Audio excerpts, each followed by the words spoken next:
కూజంతం రామ రామేతి మధురం మధురాక్షరం ఆరుహ్య కవితా సఖాం వందే వాల్మీకి కోకిలం.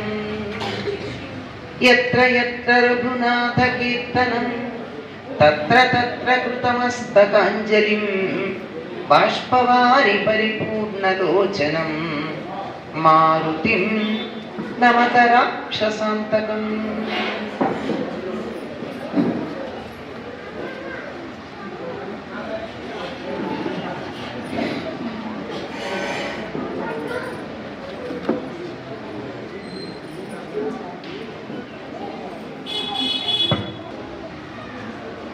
రామ్నరేష్ నగర్లో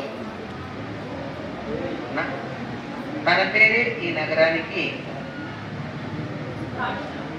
నగరం పేరులో ఒక భాగంగా చేసిన శ్రీరామచంద్ర మహాప్రభువుకి రాముడు అంటేనే పక్కన భరతుడు, లక్ష్మణుడు, శత్రుఘ్నుడు, సీతాదేవి ఉంటారు.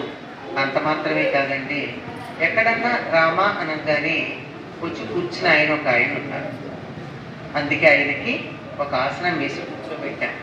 కింద ఎక్కడ కూర్చుంటారు, ఆయన వచ్చేక్కడో ఆములో ఆ చెట్టు కింద కూర్చోవలసిన అవసరం లేదు. వారికి ఒక ఆసనం వేశారు. ఎవరండి వారు? యత్ర యత్ర రఘునాథ కీర్తనం తత్ర తత్ర కృతమస్తకాంజలిం. హనుమంతుడికి హనుమత్ భక్తులైన రామ భక్తులైనటువంటి రామ్నరేష్ నగర వాసులందరికీ కూడా ఈ కార్యక్రమం ఏర్పాటు చేసిన వారికి అందరికీ హృదయపూర్వకంగా నమస్కారం చేస్తున్నాను. అందరి హృదయాల్లోనూ ఉండేటటువంటి వాడు శ్రీరామచంద్రుడు. శ్రీరామచంద్రుడు సర్వ మనోరంజకుడు అనే అంశం మీద 4 మాటలు మాట్లాడమన్నారు. అది నా భాగ్యంగా భావించుకుంటూ రాముడు ఏం పలికిస్తే అది చెప్తాను. రాముడు అనగానే ఒళ్ళు పులకరించడం అన్నది తెలుగు వాళ్ళందరికీ సహజం. కారణం ఏమిటంటే ఈ ప్రాంతం అంతా కనీసం చెప్పులు కూడా లేకుండా సీతా లక్ష్మణ సమేతుడై అంగుళం నడిచినటువంటి వాడు శ్రీరామచంద్రుడు.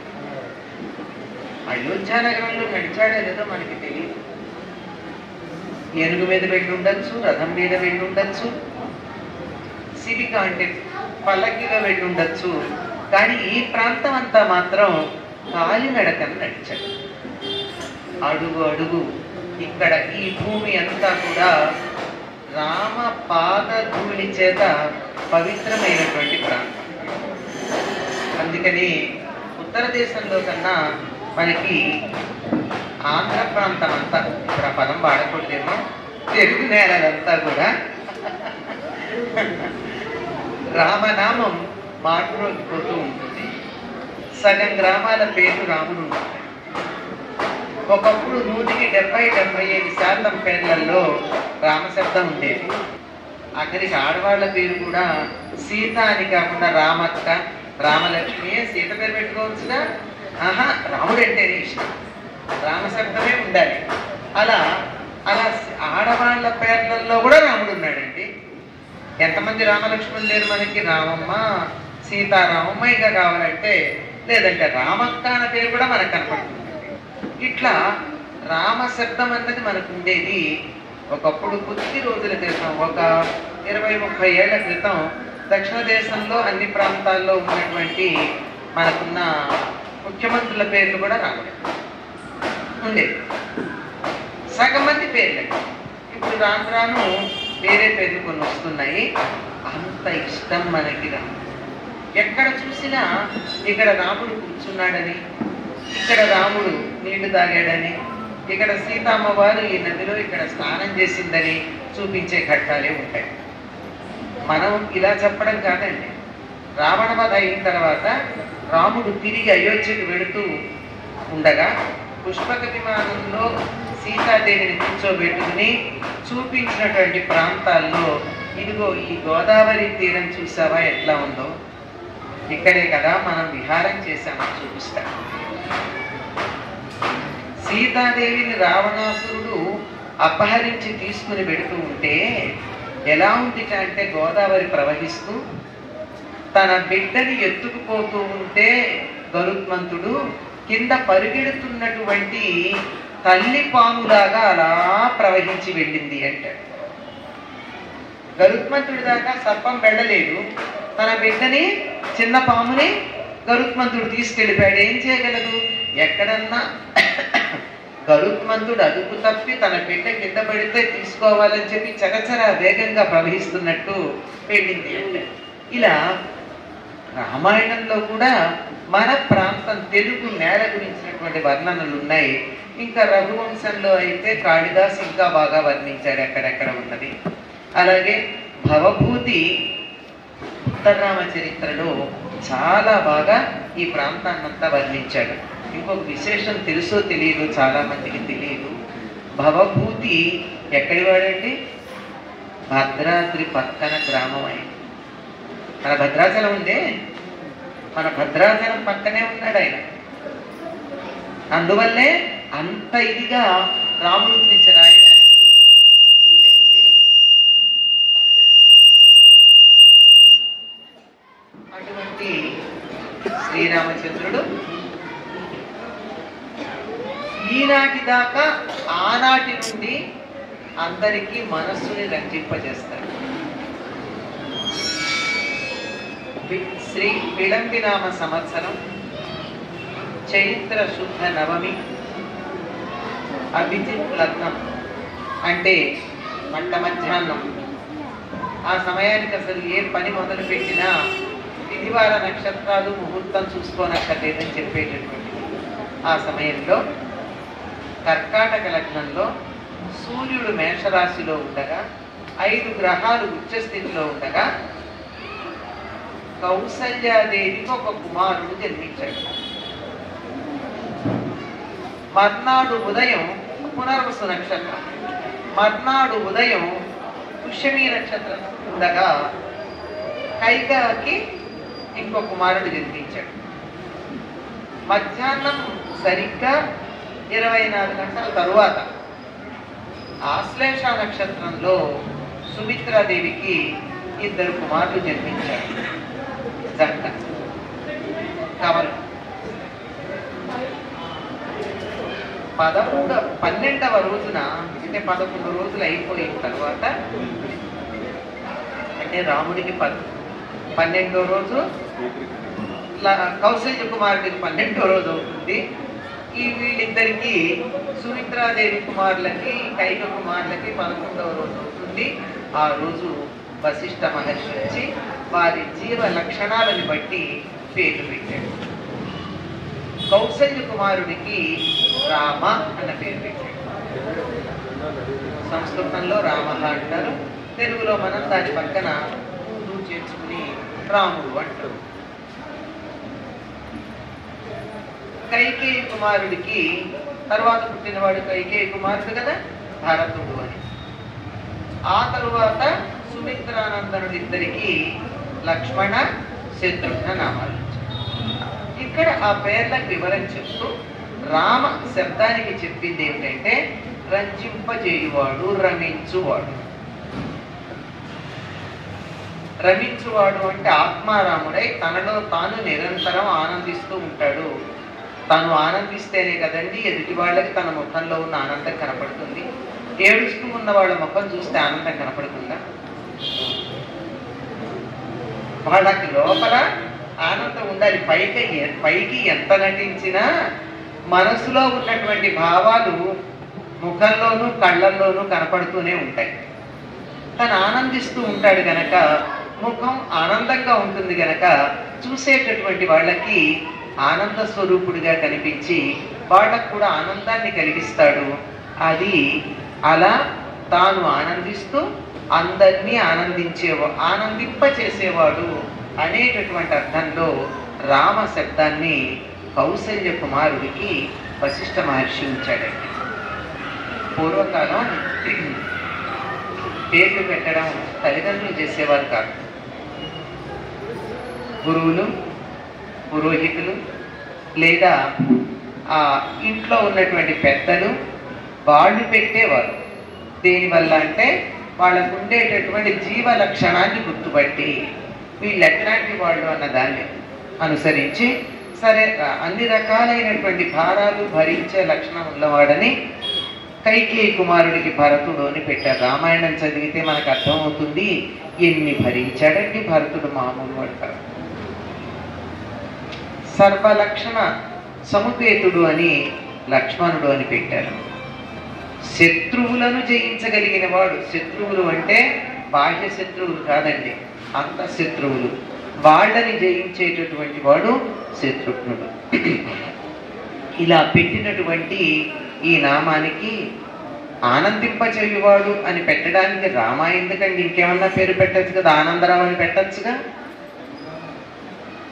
సంతోష్ అని పెట్టచ్చుగా. రామ అని పెట్టడంలో ఉన్న విశేషం ఏమిటంటే రా అగ్ని బీజం, మా అమృత బీజం, ఈ రెండు కలిపి అగ్ని పాపాలను దహిస్తుంది, మా అమృతత్వాన్ని ఇస్తుంది. నారాయణ మంత్రానికి జీవం రా, పంచాక్షరి మంత్రానికి ప్రాణం మా, కనుక రెండు కలిపి రా మా అంటే అష్టాక్షరైనటువంటి నారాయణ మంత్రం, పంచాక్షరైనటువంటి నమశివాయ అనేటటువంటి మంత్రం, ఈ రెండింటిని ఒక్కసారి పలకాలి అంటే రామ అంటే సరిపోతుంది. ఇంత ఆలోచించి రామ అన్న పేరు వశిష్ఠులు పెట్టారు. రామ అని మనస్ఫూర్తిగా పిలిచేవారట వశిష్ఠుల వారు. రామభద్ర అని పిలిచేవారట, తనకి భద్రతనిచ్చాడు అని దశరథుడు. 60,000 సంవత్సరాలు వచ్చాయి, ఇంకా సంతానం కలగలేదు, ఈ వంశానికి భద్రత ఏది అని బాధపడ్డాడు. సంతానం కలగంగానే అంత భద్రత కలిగింది అని రామభద్ర అని. కైకేయి రామచంద్ర అని పిలిచిందట. వేదస్వరూపుడు అనే ఉద్దేశంతో విశ్వామిత్రుడు వేదశ్రీ అని. రఘునాథ అని కౌసల్యాదేవి పిలిచేది. నాథ అని ఇంకొక ఆవిడ పిలిచేది. ఎవరు? వీవిడు ఇలా పిలిస్తే మిథిలా వాసులంతా సీతాపతి అని పిలిచేవాట. రాముడికి పేర్లన్నింటిలోకి 2 పేర్లు చాలా ఇష్టం అండి. 2. ఒకటి దాశరథి అన్నది ఇక్కడ లేదు, దాశరథి అన్నది మరొకటి, ఇంకొక పేరు సీతాపతి అన్నది. ఈ 2 పేర్లు రాముడికి చాలా ప్రీతిపాత్రమైనటువంటివి అని చెప్తారు. రాముడు సర్వజన మనోరంజకుడు. ఈ మాట మీరు నేను అనడం కాదండి, ఎవరన్నారో చూడండి. తపస్వాధ్యాయ నిరతం తపస్వి వాగ్విదాంబరం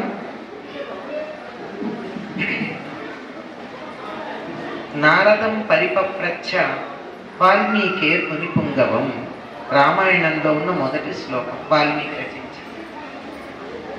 తపస్వాధ్యాయ నిరతుడైనటువంటి వాల్మీకి వాగ్విదులలో శ్రేష్ఠుడైనటువంటి నారదమునిని అడిగాడు అని. ఏమిటి అడిగాడు?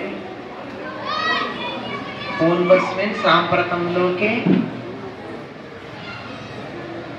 గుణవాన్ వీర్యవాన్ ధర్మజ్ఞశ్చ కృతజ్ఞశ్చ సత్యవాక్యో దృఢవ్రతః అని 16 లక్షణాలు ఉన్నటువంటి వాడు సాంప్రతం ప్రస్తుతం లోకంలో ఉన్నాడా అని అడిగాడు. ఎందుకంటే మనము పిల్లలకి ఏదైనా చెప్పినప్పుడు అలాగే చెప్తాం, ఎప్పుడో జరిగింది అంటాం. నువ్వు చూసా ఇందులో ఏ ఒక్క లక్షణమన్నా పరిపూర్ణంగా ఉన్నవాడు దొరకడం చాలా కష్టం. కానీ ఈ 16 లక్షణాలు పరిపూర్ణంగా ఉన్నటువంటి వాడు ఇక్కడే ఇప్పుడే ఉన్నాడు అని పేరు చెప్పడు. ఇంకో 87 లక్షణాలు చెప్తాడు. చెప్పి ఎవరంటే దశరథుడి కుమారుడైనటువంటి రాముడు అని మొత్తం రామ కథనంతా క్లుప్తంగా చెప్తాడు. రామాయణంలో మొదటి సర్గలో ఉండేటటువంటిది. పైగా ఏమంటాడు నారదుడు, అందుకు ఈ వివరం చెప్పడం ఏమంటాడంటే, జనైస్సుత, ఈ లక్షణాలన్నీ ఉన్నవాడు ఇక్కడ ఉన్నాడని ప్రజలు అనుకుంటున్నారు, నా అభిప్రాయం కాదు సుమా. మన జర్నలిస్టులు రాస్తారు కదండి పేపర్లో, అభిజ్ఞవత్కాల భోగట్ట అంటారు. అంటే వీళ్ళ అభిప్రాయమే చెప్తాడు, కింద నాది కాదు తెలిసిన వాళ్ళు అంటున్నారని తప్పించుకుంటాడు. రేపు పొద్దున ఏదన్నా ఇంటికి ప్రాబ్లం వస్తాయి. అంటే మొదటి జర్నలిస్ట్ ఎవరండి? నారదుల వారు. అంతే కదా. అది కూడా అసలు జర్నలిస్ట్ అందరికి ఆదర్శప్రాయమైన, ఎప్పుడో ఒక చోట ఉంటాడు, అన్ని రూపాయలు తిరుగుతాడు, తిరిగిన తర్వాత వాటిని సేకరిస్తాడు, సేకరించాక ఏది సత్యం ఏది అసత్యం అని చెప్పి విడదీసుకుంటాడు. అయిన తర్వాత నా అభిప్రాయం కాదండి ప్రజలు అనుకుంటున్నారని చెప్పి చక్కగా తప్పించుకుంటాడు. ఎక్కడ అగ్గిపుల్ల గీసి అట్లా వెయ్యాలో వేసి పెట్టాడు. అంటే గబగబా కథలన్నీ చెప్తాడు. వాల్మీకి తెలియదండి సంగతులు. వాల్మీకి దశరథుడు ఇద్దరు స్నేహితులే కదా. అప్పుడప్పుడు దశరథుడు వాల్మీకి ఆశ్రమానికి వచ్చి విశ్రాంతి తీసుకుంటాడు కదా. అందుకే రాముడు సీతాదేవిని అరణ్యవాసానికి పంపించాలి అని అనుకున్నప్పుడు ఎక్కడ వదిలి రమ్మన్నాడు? గంగా తీరంలో వాల్మీకి ఆశ్రమ సమీపంలో వదిలిపెట్టి రమ్మన్నాడు. ఎందుకని? అక్కడ ఉన్న సీతాదేవిని వాల్మీకి తీసుకెళ్ళి దశరథుడు ఎంత ముద్దుగా చూసుకున్నాడో అంత ముద్దుగా చూసుకుంటాడు వాల్మీకి. దశరథుడు అంత ముద్దుగా చూసుకున్నాడా? చూసుకున్నాడండి. అరణ్యవాసానికి బయలుదేరేటప్పుడు కైకేయి నారచీరలు తెచ్చి సీతాదేవికి పడేస్తుంది అట్లా కట్టమని. పాపం ఆవిడికి నారచీరలు ఎట్లా కట్టుకోవాలో తెలియదు. చీనాంబరాలు కట్టుకోవడం మాత్రమే తెలుసు. ఈ రోజుల్లో ఆడపిల్లల్ని మీరు మడిచీర కట్టుకోండి, మడికట్టు అంటే తెల్లబోయి చూడండి పాపం. ఆడపిల్లలే మగవాళ్ళు కూడా అంతే. పంచ కట్టుకోండి అంటే నాన్న అని అడుగుతారు. తొడుక్కుంటారే తప్ప కట్టుకోవడం రాదా? కట్టుకోమంటే లుంగీలాగా కట్టుకుంటాడు. కట్టుకోవడం రాదా? రాకపోతే రాముడు ఇల్లు కట్టాడు. ఎలా కట్టాడు? ఆవిడ కట్టుకున్న వస్త్రాలు ఉండగా వాటి మీద కట్టి చూపించాట, వెళ్ళి ప్రాక్టీస్ చేసుకోమని. అంటే వెంటనే మా స్టూడెంట్ ఒకడు అడిగాడు, రాముడు ఏమన్నా టెక్స్టైల్ షాప్లో పనిచేశాడా, మెనిక్విన్స్కి బట్టలు కట్టడం నేర్చుకున్నాడా? ఆడవాళ్ళకి చీరలు కట్టడం రాముడికి ఎట్లా తెలుసండి? సీతాదేవి అంతఃపురంలోంచి కదలలేదు. రాముడు పుణ్యాశ్రమాల్లో తిరిగి వచ్చాడు. విశ్వామిత్రుడి వెంట వెళ్ళాడు కదా. విశ్వామిత్రుడి వెంట వెళ్ళినప్పుడు పుణ్యాశ్రమాలలో మునికాంతలు, ఋషికలు, ఋషిపత్నులు తేడా ఉందండి. ఋషికలు అంటే వాళ్ళే ఋషులైన వాళ్ళు. ఋషిపత్నులు అంటే ఋషుల భార్యలు. డాక్టర్ మిసెస్ అని పెట్టిన దానికి, మిసెస్ డాక్టర్ అని పెట్టిన దానికి తేడా ఉంది కదా. అట్లా అన్నమాట. అలా చూపిస్తే పాపం సీతాదేవి సిగ్గుపడుతూ నిలబడిందిట. అన్నీ మాకు వచ్చు అనుకునే ఒక చెడ్డ మాట మాట్లాడలేదండి కైకేయితో. ఎంత బాధ కలిగే పరిస్థితి వచ్చినా బాధపడ్డాడు, ఏడిచాడు, బతిమాలాడు, బామాలాడు, దండం పెడతానన్నాడు, నమస్కారాలు చేశాడు. కానీ ఎప్పుడైతే తన కోడలికి ఇలా నారచీరలు కట్టుకోమని విసిరి వేసిందో ఆయన కోపం వచ్చి, ఓ మాతకి కులపాంసని అని కైకేయిని నిందించాడు.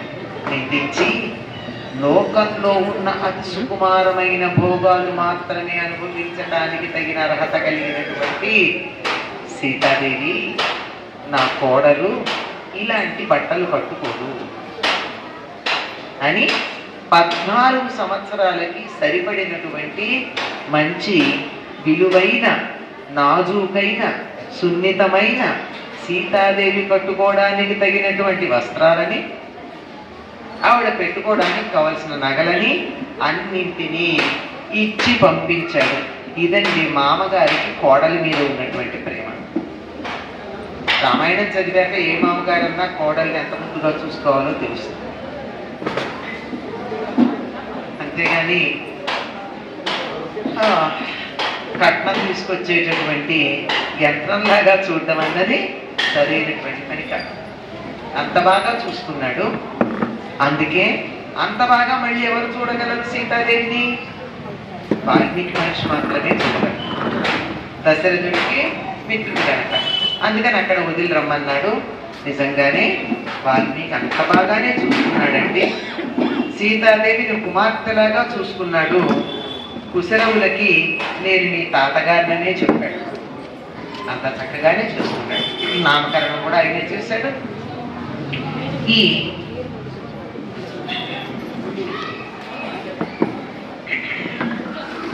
అంత బాగా సీతాదేవిని దశరథుడు చూశాడు అనడానికి నిదర్శనం ఇది. ఇలాంటివన్నీ మనం వింటున్నట్టయితే రాముడి గురించి వాల్మీకి తెలియకుండా ఉండాలి. తెలుసు కదా, అనే కదా అక్కడ తన దగ్గరే సీతాదేవి ఉన్నది. సీతాదేవి కన్నబిడ్డలు తన దగ్గరే ఉన్నారు. రాముడి గురించి తెలుసు, దశరథుడి గురించి తెలుసు.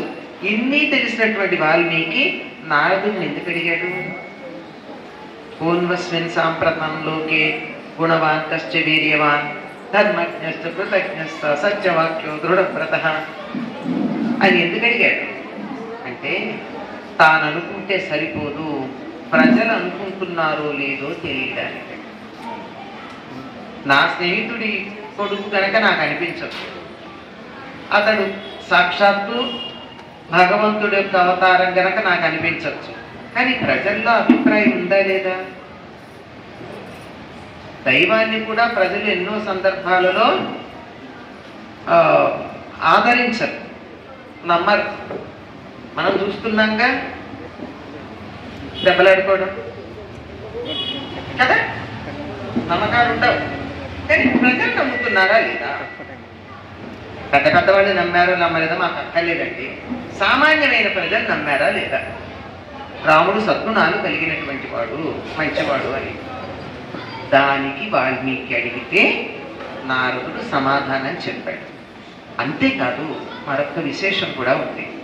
ఈ 16 గుణాలు ఏవైతే ఉన్నాయో ఈయన అడిగినటువంటివి నారదుడు చెప్పేవి కాదు, వాల్మీకి అడిగినటువంటివి వేదాలలో ప్రతిపాదించబడినటువంటి పరబ్రహ్మతత్వం యొక్క లక్షణాలు. రాముడు గుణవంతుడు, బాగుంది, మంచి గుణాలు కలవాడు. గుణవంతుడు అంటే ఏంటండి? గుణవంతుడు అంటే అన్ని మంచి గుణాలు ఉన్నాయి అని అర్థం. రాముడు మంచి బాలుడు, ఉదాహరణ అదేగా చెప్తాం. మనం ఇంకోటి చెప్పాం. రావణుడు మంచివాడని చెప్తామా? చిన్నప్పుడు పిల్లలకి చెప్పేది మనకు ఒకప్పుడు వ్యాకరణంలో కూడా పిల్లలకి నీటి బోధ చేసేవాళ్ళం. రాముడు మంచి బాలుడు, విశేషణం విశేషం నామవాచకం వీటి వివరాలు చెప్పాలంటే ఇటువంటి ఉదాహరణలు ఇచ్చేవాళ్ళం. అంటే మంచి బాలుడిగా ఉండాలంటే రాముడిలా ఉండాలంటే పిల్లలకి చెప్పేవాళ్ళం. ఈ రోజుల్లో మనకు అదేం లేదు.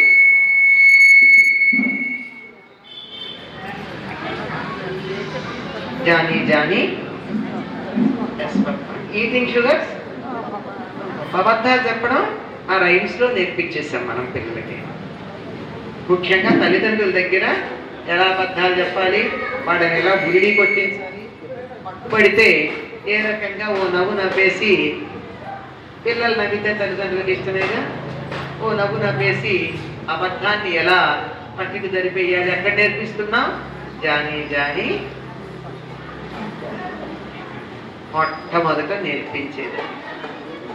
కానీ మన తెలుగు వ్యాకరణం నేర్పేటప్పుడు ఏం చెప్పాడంటే రాముడు మంచి బాలుడు. రామలక్ష్మణులు సాందీపని తోడని చదివిరి. రాముడు రావణుని సంహరించెను. ఇలాంటివి చెబుతూ రామాయణం కూడా వాళ్ళకి వ్యాకరణంలో కాస్త గబగబా తెలియచెప్తూ ఉండేవాళ్ళం. అటువంటి గుణాల గురించి మాట్లాడా? నిర్గుణుడైనటువంటి పరబ్రహ్మ సగుణంగా దిగి వచ్చాడా అని అంటే కంటికి కనపడుతూ ఉన్నటువంటి సీతాపతిగా చెప్పబడుతూ ఉంటే దశరథుడి కుమారుడుగా చెప్పబడుతూ ఉన్నటువంటి రాముడు సాక్షాత్తు పరబ్రహ్మం అవునా కాదా?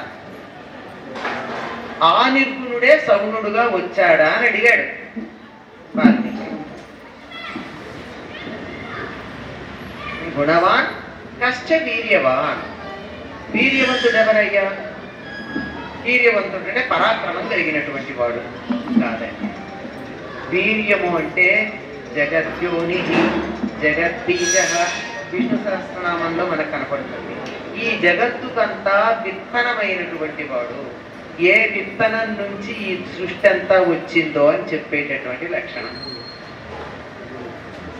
అవునా? వీర్యవంతుడా ఈ జగత్తునంతా తన యొక్క శుక్రకణంలో ఇమిడించుకుని అవసరమైనప్పుడు దానిని జగత్తుగా పెంచేటటువంటి విత్తనం రూపంలో ఉన్నాడా అని అడగ. కృతజ్ఞశ్చ, ఈయన కృతజ్ఞుడు అంటే చేసినటువంటి మేలు మరవని వాడు అని మనం అర్థం చెప్పుకుంటాం. అంతే కదండి, మామూలుగా మనుషులకంతే. కానీ ఇక్కడ చెప్పింది అది కాదు. కృతజ్ఞ, తాను చేసిన పనిని తాను తెలుసుకుని ఉన్నాడా? ఈ సృష్టినంతా తానే చేశాడు కదా. తాను చేసిన ఈ సృష్టి ఏమిటో ఆయనకి తెలిసినటువంటి వాడు ఒక్క పరమాత్మ. మనకేం తెలుసండి? పంట చేస్తే కూడా ఉప్పు సరిపోయిందంటే తిని చూడండి అని చెప్తాం, అంతేగా. లేదు, ఇంకే పని చేసినా దాని ఫలితం ఏమిటంటే ఫలితాన్ని బట్టి చూస్తాం, కానీ నేను ఏం చేశానో నాకు పూర్తిగా తెలియదు. ఏమిటోనండి చేశాను అలా అయిపోయింది అని చెప్తూ ఉంటాను. కానీ ఏమి చేసినది తెలిసినటువంటి వాడు. ఇలా 16 గుణాలు వేద ప్రతిపాదితమైనటువంటి పరబ్రహ్మకి ఏమనుకున్నాయో అవి ఇక్కడ ఉన్నాయా? అవి ఉన్నటువంటి వాడు రాముడని అనుకుంటున్నాను నేను, ప్రజలు కూడా అనుకుంటున్నారా వాస్తవమా అని తన అభిప్రాయాన్ని నారదుడి ద్వారా కన్ఫర్మ్ చేసుకోవడానికి అడిగాడండి వాల్మీకి. 16 లక్షణాలు వీటికి సంబంధించినవే. అది చెప్పుకుంటేనే, ఒక్కొక్క లక్షణం గురించి చెప్పుకుంటేనే ఒక్కొక్క గంట పడుతుంది కనుక దాన్ని అక్కడికి ఆపుతాం. సర్వజన మనోరంజకుడు అన్న అంశానికి వస్తున్నాం. ఈ లక్షణాలన్నీ ఈయన అడిగితే ఆయన చెప్తాడు, నాడయ్యా ఒక్కడున్నాడు, భూలోకంలోనే ఉన్నాడు, ముల్లోకాల్లోనూ లేకపోయినా. ఎట్లాంటి వాడు అంటే ఏదో పెద్ద మహేశ్వాస, ఈ హంసతలాలు చాలా పెద్దగా కలిగినటువంటి వాడు, దీర్ఘబాహుడు, పెద్ద కన్నులు కలిగినటువంటి వాడు, మేరు పర్వతంతో సమానమైన ధైర్యం కలిగినటువంటి వాడు, సముద్రంలాగా లోతైనటువంటి వాడు, పరాక్రమంలో అట్లాంటి వాడు, ఇట్లాంటి వాడు అని చెప్తూ మిగిలినటువంటి లక్షణాలు చాలా చెప్పి, ఎందుకంటే రాముడు అనేటటువంటి మాట వినంగానే ఒళ్ళు తెలియకుండా పులకరించి చెప్పకుండా ఉండడం అన్నది ఎవరికి సాధ్యం కాదని చాలా కష్టం అండి. ఇది చాలా వ్యసనం. రాముడు అన్నటువంటి మాట ఎట్లాంటిదంటే అన్నింటికన్నా చాలా పెద్దగా మనని పట్టుకుని వదిలిపెట్టినటువంటి వ్యసనం లాంటిది రామశబ్దం. చాలా కష్టం దాన్ని పట్టుకుని వదలడం. జయదేవుడు అంటాడు, ఆయన కూడా రామాయణం చెప్పు రామాయణం రాశాడు. రాసి చెప్తాడు, అందరూ నీ కథలు రాశారయ్యా,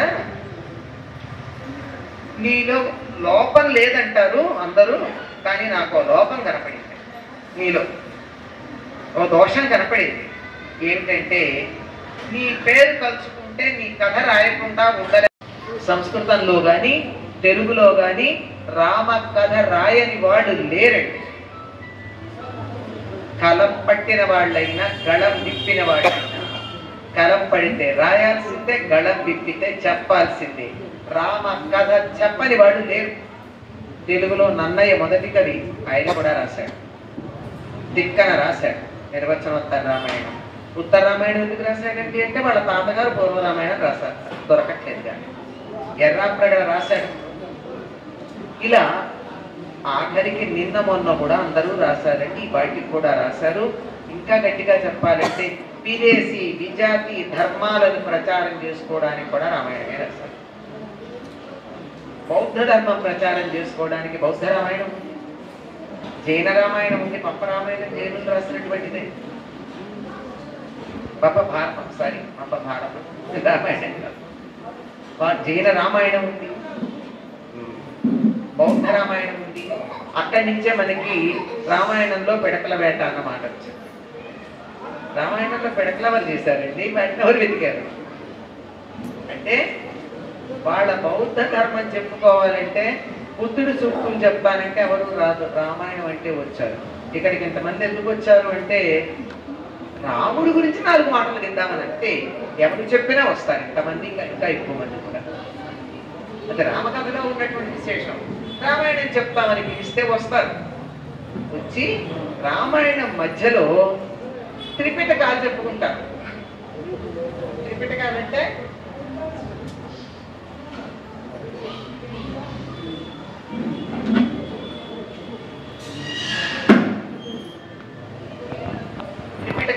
బౌద్ధ సూక్తులు. బుద్ధం శరణం గచ్చామి, ధర్మం శరణం గచ్చామి, సంఘం శరణం గచ్చామి అని చెప్పేటటువంటి త్రిపిటకాలు ఉన్నాయి. వాటిని రామకథ చెప్తూ మధ్యలో చెప్పుకుంటూ ఉంటారు. అటువంటి త్రిపిటకాలు చెప్పుకుంటారు కనుక రామాయణంలో త్రిపిటకాల మాట్లాడేదాన్ని రామాయణంలో పిడకల వేట అన్నమాట. అలాగే జైన రామాయణంలో దాంట్లో ఏం చెప్తారు, రాముడు అరణ్యవాసానికి వెళ్ళినప్పుడు దర్శించిన ఆశ్రమాలన్నీ జైనుల ఆశ్రమాలు అని చెప్తారు. ఇట్లా అందరూ రామాయణం రాస్తే వాళ్ళ సిద్ధాంతాల ప్రచారం కోసం చెప్పుకున్నారు. తెలుగులో కూడా కమ్యూనిస్టు సిద్ధాంతాలు ప్రచారం చేసుకోవాలంటే సుమారుగా 40 ఏళ్ళు దాటింది. రామాయణమే ఆధారమైందండి. తెలుసా, 40 ఏళ్ల క్రితం ఒక శూర్పణఖ రామాయణం రాసింది. రామాయణ విషవృక్షం అన్న పేరు. ఆవిడ జన్మ ధన్యమే అయ్యి ఉండాలి. రాముడిని తిట్టిన విషవృక్షాన్ని రాసిన, అంతే కదా. చెప్పాను ఇక్కడ రామకథ కాదు కానీ అది రాసి బాపు గారికి దీనికి ముఖ చిత్రం వేయండి అని బ్లాక్ చెక్ పంపించారు. బాపు గారు ఏం చేశారు, ఆ చెక్ మీద శ్రీరామ శ్రీరామ శ్రీరామ శ్రీరామ అని రాసి చెక్ పంపించారు.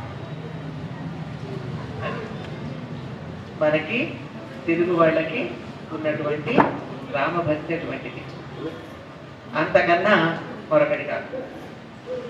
ఆ విధంగా రామ అన్న శబ్దం ఆకర్షించటం జరుగుతూ ఉంటుంది. ఎందుకంటే అందులో ఉన్నటువంటి రాముడికి ఉన్నటువంటి గుణముల కారణంగా. రాముడు సద్గుణ పూజ్యం కనుక సర్వమనోరంజకుడు ఎట్లా అయ్యాడు అంటే, ఎవరికన్నా ఒక వ్యక్తి పట్ల ఇష్టం కలగాలంటే ఎందుకు కలుగుతుందండి? ఎందుకు కలుగుతుంది? వాళ్ళు తన పట్ల నిర్వర్తించవలసినటువంటి విధులను సత్యంగా నిర్వర్తిస్తే ఇష్టపడతారు ఎవరైనా. రాముడు ఎందుకు అవతరించాడు? వెంటనే సమాధానం ఏమొస్తుంది? రావణ సంహారం కోసం. రావణ సంహారం ఎప్పుడు చేశాడు ఆయన? 40 ఏళ్ల లోపు చేశాడు. అయిపోయింది కదా. మరి అంతలోపు రావణ సంహారం చేశాక 11,000 సంవత్సరాలు ఎందుకు పరిపాలన చేశాడు? 10 వర్ష సహస్రాన్ని 10 వర్ష శతాని చ రామో రాజ్యముపాసిత్వా బ్రహ్మలోకం గమిష్యతి. 11,000 సంవత్సరాలు ఎందుకు పరిపాలన చేశాడు ఆయన? అప్పటి వరకు మానవులకి గౌరవం లేదు గనక, మానవ జాతికి గౌరవం లేదు. కొన్నేళ్ల క్రితం దాకా భారతీయులంటే ఇతర దేశాల్లో గౌరవం లేదు. కొన్నేళ్ల క్రితం దాకా. ఇప్పుడు ఉందా లేదా? గుడ్. ఒకప్పుడు ఇండియన్ అని చెప్పుకునేవాళ్ళు, ఇప్పుడు నేను భారతీయుడిని అని చెప్తాను కదా. ఎందుకు అంటే ఒక జాతికి గౌరవం కావాలి అంటే నన్ను గౌరవించండి అని అడుక్కుంటే ఇస్తారా గౌరవం? గౌరవించదగిన లక్షణాలు ఉంటే ఇస్తారు. మరే గుడ్ అన్నాను, సమాధానం చెప్పావు గనక, లేకపోతే గుడ్ అంటానా? అనాలి కదా. కనుక గుడ్ అనిపించుకోవడానికి నీలో కొన్ని గుణాలు ఉండాలి. అలాగే మనుషుల్ని గౌరవించాలంటే మనుషుల్లో కొన్ని గుణాలు ఉండాలి. అటువంటి గుణాలు మీరు పెంపొందించుకోండి అంటే చెప్పొచ్చావులేవయ్యా ఎవరికి కుదురుతుంది అంటారు. అంతే కదా. నా సంగతి నీకేం తెలుసు, నా పరిస్థితుల్లో ఉంటే తెలిసేది అని చెప్తాం. మనమే ప్రశ్న అడుగుతాం, నాకు ఈ సమస్య ఉంది పరిష్కారం చూపించమని. అవతల వాడు చెప్తే బాగానే ఉండాలి, ఎలా కుదురుతుందండి, నా పరిస్థితుల్లో ఉంటే నీకు తెలుస్తుందంట కదా. అందుకని రాముడు చెప్పలా, ఎలా ఉండాలో చేసి చూపించాడు. ఒక మనిషికి గౌరవం ఎప్పుడు వస్తుంది అంటే మనిషిగా ఉన్నప్పుడు. మనిషిగా ఉండడం అంటే ఏమిటి? ఎప్పుడు ఎక్కడ ఎట్లా ఉండాలో అట్లా తెలుసుండడం. దాన్ని ధర్మము అన్నారు. రామో విగ్రహవాన్ ధర్మ సాధు సత్య పరాక్రమ అన్నవాడు ఎవరు? మారీచుడు. ఓ రాక్షసుడు అన్నాడు. రావణుడేమో వరం అడిగినప్పుడు, ఎవరి వల్ల మరణం లేకుండా వరం ఏమని అడిగినప్పుడు అందరికీ చెప్పాడు, నరవానరుల చెప్ప మరచినాడు. నరుల్ని వానరులని చెప్పరా, ఇద్దరు ఒకటే లేపమ్మన్నాడు. వాడిద్దరి వల్ల నాకేం సమస్య లేదన్నాడు. అంటే వాళ్ళని ఎంత చులకన చేశాడండి. మనకి సిగ్గు కాదు. ఆఫ్టర్ ఇండియన్ అన్నప్పుడు మనం ఎంత బాధపడ్డామో, ఆఫ్టర్ హ్యూమన్ అంటే మనం అంత బాధపడమా? కానీ పడలేదు అందరూ, మనం గట్టి ఉంటే అనుకుంటాము.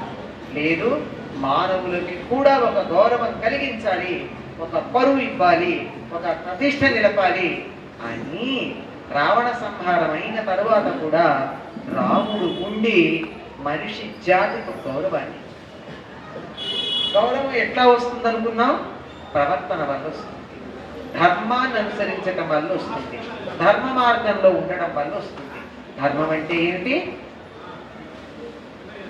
నాకు చెప్పా కదా, ఎప్పుడు ఎక్కడ ఎట్లా ఉంటారో అట్లా ఉండడం. రాముడు ఎవరితో ప్రవర్తించినా ఆ విధంగా తప్ప మరొక రకంగా ప్రవర్తించడానికి వీలు లేదు అన్న పద్ధతిలో ప్రవర్తించాడు. కొడుకు ఎట్లా ఉండాలంటే రాముడిలాగా ఉండాలి. శిష్యుడు ఎట్లా ఉండాలి? రాముడిలాగా ఉండాలి. అన్నదమ్ములు ఎలా ఉండాలి? రాముడిలాగా ఉండాలి. ఒక భర్త ఎట్లా ఉండాలి? రాముడిలాగా ఉండాలి. ఒక మిత్రుడు ఎట్లా ఉండాలి? రాముడే. ఒక శత్రువు ఎట్లా ఉండాలి? రాముడిలాగానే ఉండాలి. ఒక రాజు, ఒక పరిపాలకుడు, ఒక అధికారి, ఒక ఇంటి పెద్ద ఎలా ఉండాలి? రాముడిలాగా ఉండాలి. ఒక తండ్రి ఎట్లా ఉండాలి? రాముడిలాగానే ఉండాలి. ఒక పెద్ద తండ్రి ఎట్లా ఉండాలి? రాముడిలాగే ఉండాలి. ప్రజలతో ఎట్లా ఉండాలి? రాముడిలాగే అని ప్రతి దానికి ఒక ఆదర్శం చూపించి ఇట్లా ఉండడానికి వీలుంది అని చూపించాడండి రాముడు. రాముడిలాగా ఉండడానికి ప్రయత్నం చేస్తే చాలండి. మనం ఇన్ని ఉత్సవాలు చేసుకుంటున్నామే, రాముడి జన్మదినాన్ని నడుపుకుంటున్నామే. రాముడి పుట్టడం అంటే ఎప్పుడు పుట్టాడు? 1,87,000 సంవత్సరాలకి పూర్వం మనం చదువుకునే వాల్మీకి రామాయణంలో ఉన్న రాముడు పుట్టింది అప్పుడు 24వ మహాయుగం. మనకి జరుగుతూ ఉన్నది 28వ మహాయుగం. ఇంతకాలం అంతకు ముందు మానవులకి ఉన్నటువంటి చులకనతనాన్ని, తక్కువతనాన్ని పోగొట్టి ఇప్పుడు ఉన్నటువంటి ఘనతను ఆపాదించినటువంటి వాడు రాముడు. ఇంతకాలం ఆయన గురించి తలుచుకుంటున్నామంటే, ఇంతకాలంగా ఆయన పుట్టినరోజు మనం చేసుకుంటున్నామంటే రాముడు మళ్ళీ పుడతాడా? మన గుండెల్లో పుట్టాలి, మన హృదయాల్లో పుట్టాలి. ఎల్లుండి రాముడు మన గుండెల్లో పుట్టాలి. అన్ని సద్గుణాలు ఉన్న మనిషిగా మనం అయ్యే ప్రయత్నం చేస్తామంటే కొంచెం అత్యాశ. అంత ఉంటామా? లేదండి. అందులో ఉన్న ఏదో ఒక్క గుణం పెంపొందించుకునే ప్రయత్నం చేస్తాను అనుకుంటే రాముడు పుట్టినట్టు. లేకపోతే సరదాగా అనేక పండగలు చేసుకున్నట్టే. ఇక్కడ జెండా ఎగరేసేటి అవతల దేశాన్ని అమ్మేసేటటువంటి వాళ్ళలాగా మనం కూడా ఇక్కడ రాముడికి దండం పెట్టి అవతల రాముడి విగ్రహాలు అమ్మేసుకునేటటువంటి దుర్మార్గపు వ్యక్తులుగా తయారు. ఈ 16 గుణాలలో ఏదో ఒక్క గుణం ఇంతో అంతో నాలో పెంపొందించుకుంటాను అని ప్రయత్నం చేస్తే రాముడి జన్మదినాన్ని మనం నడుపుకున్నట్టు, రాముడి జన్మదినాన్ని జరుపుకున్నట్టు. అన్నీ వద్దండి, గుణవాన్ అన్నారు. ఒక్క సద్గుణం, ఒక లెక్క పెట్టుకున్న ఇన్ని సద్గుణాలు ఉన్నాయి లోకంలో, వాటిల్లో ఒక్క సద్గుణం నేను అలవాటు చేసుకుంటా, ప్రయత్నం చేస్తా. ఫలితం ఉంటుందో లేదో తెలియదు, ప్రయత్నం చేయడంలో తప్పులేదు కదండి. అబద్ధం ఆడకుండా ఉండే ప్రయత్నం చేస్తా. నేను ఇంతవరకు అబద్ధం ఆడలేదు అని ఎవరైనా అంటే అదే పెద్ద అబద్ధం. ఇంతకు ముందు సంగతి తెలియదు కానీ ఇక్కడ అబద్ధం ఆడి పట్టుబడిపోయినట్టే లెక్క కదా. అబద్ధం ఇవాటి నుంచి అసత్యం పలకకుండా ఉండే ప్రయత్నం చేస్తా. జన్మధన్యం. దృఢవ్రత, ఏదైనా పట్టినటువంటి దాన్ని వదిలిపెట్టకుండా ఒక నియమం నేను పాటిస్తాను అంటే ప్రాణం పోయినా నేను పాటిస్తాను. ఎంత దృఢవ్రతుడంటే రాముడు సీత అపహరణం జరిగిన తర్వాత లక్ష్మణుడితో చెప్తాడు, నాకు జీవితం మీద ఆశ లేదు, శరీరం వదిలిపెట్టేయాలనుంది, బతకడం ఇష్టం లేదు, చచ్చిపోవాలనుంది, కానీ చచ్చిపోవాలి. ఎందుకో తెలుసా? 14 ఏళ్ళు నేను అరణ్యవాసం చేస్తాను అని మా తండ్రి గారికి మాట ఇచ్చాను. మధ్యలో నేను చచ్చిపోతే ఏం జరుగుతుంది? 14 ఏళ్ళ అరణ్యవాసం పూర్తి కాకుండా చచ్చిపోవడం. కనుక అరణ్యవాసం పూర్తి అయితే తప్ప నేను చచ్చిపోవడానికి వీల్లేదు. ఎంత గొప్ప మెలికలు ఉంటాయండి రామకథలో మనకి. అరణ్యవాసం అనేటటువంటి ఒక 14 ఏళ్ల పందెం ఉంది గనక, ఒక నియమం ఉంది గనక ఆ నియమ పాలన కోసం రాముడు శరీరం వదలకుండా ఉన్నాడు. ఎంత గొప్ప! ఇది దృఢవ్రతము అంటే ప్రాణం తీసుకోవాలని అనిపించినా పట్టిన పట్టు విరవకూడదు గనక ప్రాణం తీసుకోవాలి. ఈ సంగతి మనం ఎప్పుడన్నా మన పిల్లలకి చెప్పామా? చెప్పి తీరవలసిన అంశం ఇది. ఎందుకంటే అమ్మాయి వంక చూస్తే ఆ అమ్మాయి తను ఒక కన్ను కొడితే ఆ అమ్మాయి రెండో కన్ను కొట్టలేదని ప్రాణాలు తీసుకునేవాళ్ళు, అనుకున్నటువంటి ర్యాంక్ రాలేదని ప్రాణాలు తీసుకునేవాళ్ళు, ప్రమోషన్ రాలేదని చెప్పి ఆత్మహత్యలకు పాల్పడేవాళ్ళు, భార్య ఎవరితోనో మాట్లాడిందని కాని కురేసుకునేవాళ్ళు. 3 మంది ఉన్నారు కదండి మనకి, నేరా? అటువంటి వాళ్ళందరికీ దృఢవ్రతము అనేటటువంటి ఒక్క విషయం మనం మనసుకు ఎక్కించగలిగితే, నువ్వు ఒకటి పాటిస్తానని మాట ఇచ్చావు, పాటించి తీరాలంతే. ప్రాణం పోయినా సరే నియమం మాత్రం పాటించాలి. ప్రాణజాయే వచన జాయే అని, ప్రాణం పోయినా సరే మాట తప్పకూడదు. ఈ మాట ఎప్పుడైతే మనము మన పిల్లలకి బాగా మనసులోకి ఎక్కేటట్టు చెప్పగలమో ఆత్మహత్యలు అనేది లోకంలో లేకుండా పోతాయండి. అయ్యో యువతరం పాడైపోయింది, ఆత్మహత్యలు చేసుకుంటున్నారు, ఇలాంటి మాటలు మాట్లాడుతున్నామే కానీ పిల్లలకి చెప్పవలసింది చెప్పామా? మనం చెప్పవలసింది చెప్పలేదుగా, అక్కర్లేనివన్నీ చెప్పాము. అమెరికా వెళ్ళిన ఆయన, డాలర్లు సంపాదించిన ఆయన, ఉద్యోగంలో ప్రమోషన్ తెచ్చుకో, సాఫ్ట్వేర్లో ఉండు, వాడి ఉంటే మాత్రం హార్డ్వేర్ తల్లిదండ్రుల్ని చూడాలన్న ఆలోచన కూడా కదా. ఇలా ఇప్పి చెప్పాను తప్ప అబద్ధం ఆడితే మంచిది కాదు. ఒక పట్టు పట్టరాదు పట్టి విడవరాదు లాంటి పద్యాలు చిన్నప్పుడు ఉండేవి.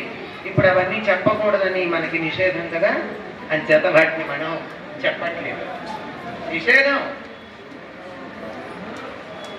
ఇవన్నీ కూడా శ్రీరాముని దయచేతన పద్యం చెప్తే అదేదో మతపరంగా చెప్పినట్టుట. మరి మదర్ తెరిసా గురించి చెప్తే మతం కాదు. పాఠం ఉంది కదా మదర్ తెరిసా గురించి పిల్లలకి, కానీ శ్రీరాముని దయచేతన పద్యం ఉంటే అది మతం ప్రేరేపణట. మనకి నోరు లేదా ఏ మాట్లాడడానికి, మనం ఎప్పుడో చాతకాని వాడమైపోయాం, నోరెత్తి పలకలేకపోయాం కదా. క్లైక్యమ్మ వద్దులండి, కృష్ణుడు చెప్తాడు కదా అర్జునుడిని, ఆ విధంగా తయారైపోవడం జరిగింది కనుక గొంతెత్తి పలికే వాళ్ళ సంఖ్య తగ్గిపోయింది. ఎక్కడో ఒకళ్ళు అంటూ ఉంటారు, వాళ్ళ కీచుకొంత ఒకటే వినపడుతూ ఉంటుంది. అందరం కలిసి గట్టిగా అనలేమా? అనగలేదు. ఈ పద్యం ఒకటి నేర్పించచ్చు కదా. పట్టు పట్టరాదు పట్టి విడవరాదు. అసలు దేనికోసం గట్టిగా పట్టు పట్టకూడదు, మొండి పట్టు పనికిరాదు. ఒకవేళ ఏదో కారణంగా ఒక పట్టు పట్టామనుకో, దాన్ని వదిలిపెట్టకూడదు. ఇది దృఢవ్రత అని చెప్పింది. ఇది మనం పిల్లలకి చెప్పగలిగితే, ఉద్యోగం చేస్తానని నువ్వు ఒక నియమం ఒప్పుకున్నావు, చేసి తీరాలి అంతే. జీవితాంతా ఇద్దరు కలిసి ఉంటామని మాట ఇచ్చారు, పెళ్లిలో ఉండి తీరాల్సిందే. అంటే వాగ్దానం ఎందుకు చేశాం? చేయకుండా ఉండాలిగా. ఇలాంటి మాటలు మనం ఎక్కడా చెప్పలేదు. దృఢవ్రత ఒక మాటకి మనం ఆలోచిస్తే ఎన్ని ఉంటాయి. ఇలాంటి లక్షణాలన్నీ రాముడికి సంబంధించినవి మనం చెప్పుకుని తీరవలసి ఉంది. ఇవన్నీ తెలిసినటువంటి వాడు గనక వాల్మీకి ఇది నిజమైనటువంటి పరబ్రహ్మతత్వమా అని తెలుసుకోవాలని అడిగాడు. అడిగితే ప్రజలందరూ అనుకుంటున్నారు ఇవన్నీ రాముడిలో ఉన్నాయి. అందుకని సర్వమనోరంజకుడు. ఎందుకు ఆయన అంటే ఇష్టం అంటే, ఎంత మనోరంజకత్వం అంటే పేరులో రామశబ్దం ఉండడమే కాదు, దశరథుడు తనకేవో పీడకలలు వస్తున్నాయి, అది తన యొక్క అంత్యాన్ని తెలియచెప్తోంది. రాజు లేకుండా రాజ్యం ఉండకూడదు, తను ఉండగానే అనుకున్న పని చేయడం మంచిది అని ఆలోచించి రాముడికి పట్టాభిషేకం చేస్తాను అని అనుకుని మంత్రులని, పురోహితులని, సామంతులని, నగర ప్రజలని పిలిచి అనుకుంటున్నాను మీరేమంటారు అని అడిగాడు. అంటే ప్రజలకు ఇష్టం లేని వాడిని రాజుగా చేసేవాళ్ళు కాదండి ఆ రోజుల్లో. ఎంత రాజరికం ఉన్నా ప్రజల ఆమోదం లేకపోతే చెయ్యరు. అడిగితే నువ్వు ఆ మాట ఎప్పుడంటావా అని ఎదురు చూస్తున్నావు అన్నట్ట ప్రజలు. అంటే దశరథుడికి ఒక పక్కన సంతోషం, ఒక పక్కన బాధ కలిగాయి. సంతోషం దేనికి? తన అభిప్రాయాన్ని ప్రజలు అంగీకరించినందుకు, రాముడు అంటే వాళ్ళకి ఇష్టం ఉన్నందుకు. ఎందుకంటే ప్రజలకి రాజు అంటే ఇష్టం ఉన్నప్పుడే రాజు చేసే పనులకి తప్పనిసరిగా వాళ్ళు మద్దతు ఇస్తారు. లేకపోతే నెగిటివ్ ఓటింగ్ చేస్తారు, ఇబ్బందిగా ఉంటుంది, కష్టం కదా. అందుకు సంతోషం. కొంచెం బాధ ఎందుకు కలిగిందంటే, అదేంటి రాముడు ఎప్పుడు రాజు అవుతాడని ఎదురు చూస్తున్నారు అంటే, నేను ఎప్పుడు మానేస్తానని చూసినట్టే కదా, నా పరిపాలన నీకు నచ్చలేదా అని అడిగాడు దశరథుడు. అడిగితే మీరు బాగా పరిపాలించారు, మీ పరిపాలన నచ్చకపోవడం కాదు, కానీ రాముడు అంటే మాకు ఎందుకు ఇష్టమో చెప్తాను. మీరు బాగా పరిపాలించారు, అందులో సందేహమేం లేదు. రాముడు మాకు తల్లి తండ్రి కూడా. ఎందుకు అంటే తల్లిలాగా మమ్మల్ని అడుగుతాడు, తండ్రిలాగా మా క్షేమం చూస్తాడు. తల్లి ప్రేమగా అన్నం తిన్నావా నాయన అని అడుగుతుంది. ఆఫీస్లో ఏమైందని అడగదు తల్లి.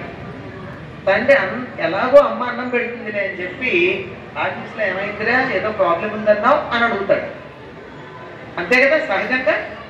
ఈయన మమ్మల్ని రెండూ అడుగుతాడు, తల్లిలాగాను తండ్రిలాగాను. మేము చెప్పకుండానే మా యోగక్షేమాల గురించి తాను పట్టించుకుని దానికి తగినట్టుగా చేస్తాడు. అందువల్ల మాకు ఇష్టం రాము.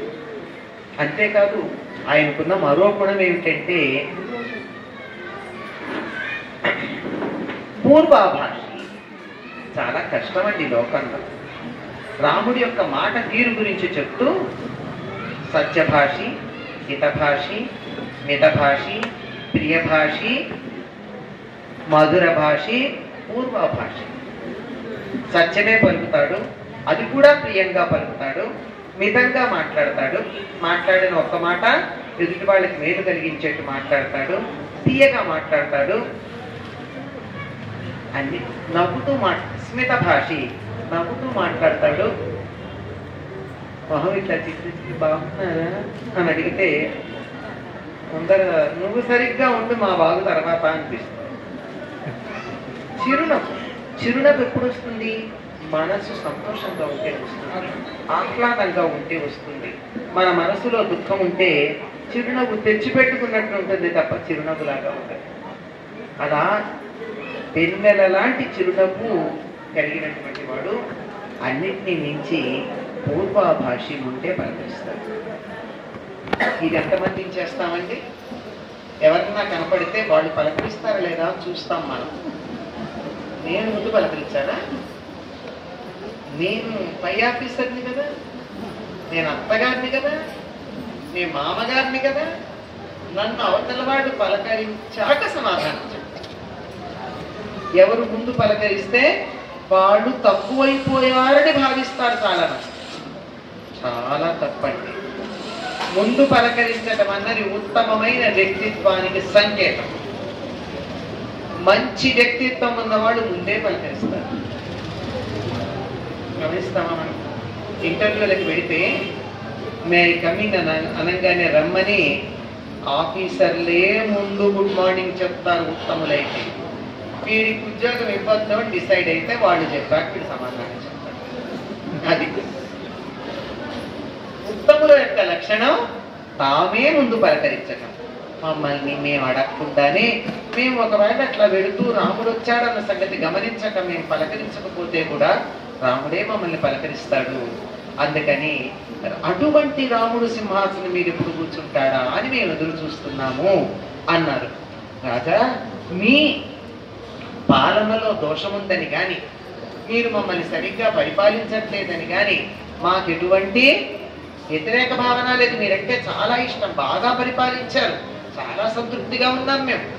కానీ అంటూ ఉంటామే, all are equal, some are more equal అని చెప్తారు. ఇంగ్లీష్లో ఒక మాట ఉంది. ఆల్ ఆర్ ఈక్వల్ కానీ some are more equal. More equal ఏమిటో తెలియదు. అటువంటిది దశరథుడితో అయోధ్యావాసులు మాట్లాడినటువంటి మాటల బట్టి మోర్ ఈక్వల్ ఏమిటో నాకు అర్థమైంది. ఇంతకుముందు అర్థం కాదా? అంటే దశరథుడు అంటే ఇష్టమే, కానీ రాముడు అంటే ఇంకొంచెం. శంకరుడు చెప్పారే, కించిత్ శంకర చంద్రశేఖరోపివా అని. అందరు దేవతలు సమానమే కానీ కొద్దిగా చంద్రశేఖరుడు అంటే నా మనసు అట్లా మొక్కుతుందయ్యా అన్నారు. అలా అంటే ఇష్టదైవం అని అంతే, తోటు ఘనత తక్కువ అని కాదు. ఆ విధంగా రాముడు సర్వజన మనోరంజకుడు. అయోధ్య నగరంలో మిథిలా నగరంలో ప్రవేశిస్తున్నప్పుడు అక్కడ ఉన్నటువంటి ప్రజలందరూ అనుకున్నాక అసలు స్వయంవరానికి వచ్చారని ఎవరు అనుకోలేదు. ఎందుకంటే మనం సినిమాల్లో చూసినట్టు సీతా స్వయంవరానికి ఇలా జనాలందరూ వచ్చి కూర్చుని రాజులందరికీ ఒక్కొక్కళ్ళని పరిచయం చేస్తూ ఒక్కొక్కళ్ళు వచ్చి వీళ్ళెక్కు పెట్టింది ఏం లేదు. వీళ్ళు ఎవరెక్కు పెడితే వాళ్ళకి నా కుమార్తెని ఇస్తానంటే ఎవరికి వీలైనప్పుడు వాళ్ళు వచ్చి ఎక్కువ పెట్టారు అంతే తప్ప ఇలా స్వయంవర సభ లాంటిది ఏం జరగలేదు.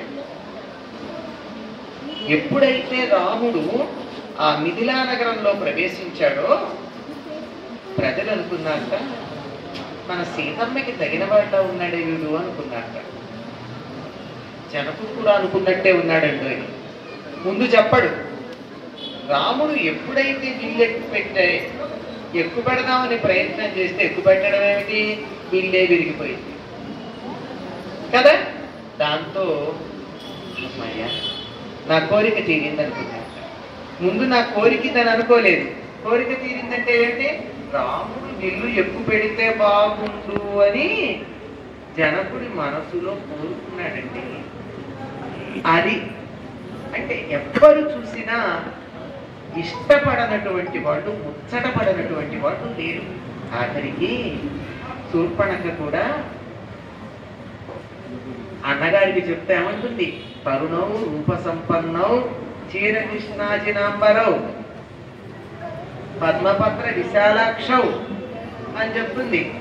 ఎవరు వాళ్ళు అంటే తరుణౌ, ఈవిడ ముసలిది కదా శూర్పణఖ, అందుకని వాళ్ళు యువకులు అని చెప్తుంది.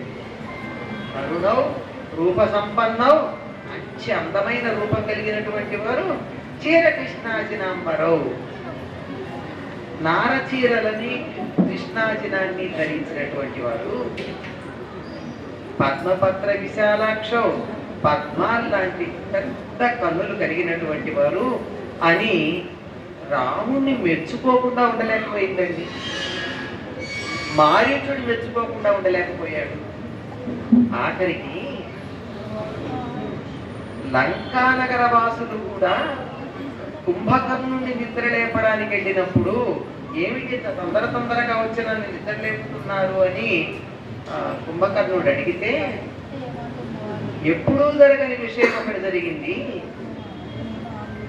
దేవతలు మొదలైనటువంటి వాళ్ళెవ్వరూ కూడా భయపెట్టలేనటువంటి రావణుణ్ణి రాముడు అనేటటువంటి ఒక మానవుడు భయపెట్టాడయ్యా, పారిపోయేట్టు చేశాడు అని చెప్తారు.